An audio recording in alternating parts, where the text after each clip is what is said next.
Now, I'm not entirely sure how you're feeling the morning after the Valentine's night before, but slightly convinced I'm in some kind of chocolate and champagne-fueled parallel universe, even though the doctor does assure me there is at least some blood left in my alcohol system. Pretty sure I'm still drunk.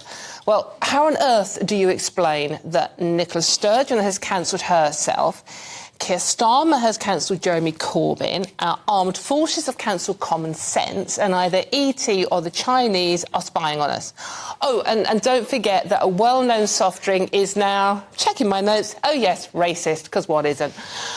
Talk about stop the world, it's time to get off. Oh, oops, sorry, you can't even do that, as it would involve fighting your way through all those layers of weird weather balloons. Sorry. Look, if you have only just crawled out from under the duvet, don't blame me after last night, everyone's favourite Wee Jimmy Cranky tribute act announced today that she was stepping down as First Minister of Scotland.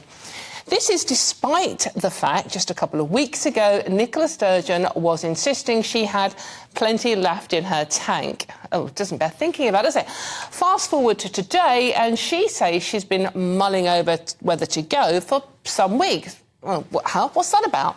She denies her decision has anything to do with a new poll revealing a Scottish appetite for independence is currently lower than the 45% recorded in the 2014 referendum, or indeed the fact that she thought it was perfectly acceptable to put convicted rapist into a woman's prison because he suddenly started wearing a wig and a lot of pink.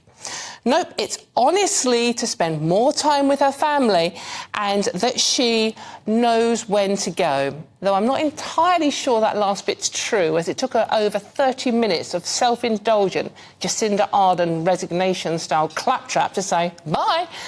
Strangely, there was no time to mention Scotland's appalling drug addiction problems, the state of the NHS, the education system, the constant strikes, or the interesting SNP donations. Nicola is not the only one out of a job today, though, is she? Back in England, Keir Starmer finally climbed down off his favourite fence to basically sack his former leader and mate, Jeremy Corbyn, which means Jezza won't be standing as an MP come the next election. Well, not in England. Possibly time for the Scots to start shoving Hadrian's Wall back up, just in case. Not just British politics that have gone mad today, though. Another fun tidbit for you is that our armed forces have admitted spending an incredible £1 million on a diversity jobs drive. You know, making sure that all the relevant boxes for sex, race, religion, sexuality, age, body type have been ticked. Whether any of them can actually fight or not is obviously neither here nor there. Well, not like there's a war going on a short flight away, is there? Or that our armed forces are currently at the lowest levels we've seen, with just 156,000 armed personnel. Now, that might sound a lot, but to help you visualise that, Wembley Stadium holds 90,000. China has the world's biggest army with 2 million, and Russia has 830,000. And, well, that's before Putin started emptying the prisons of rapists and murderers to go and fight in the Ukraine.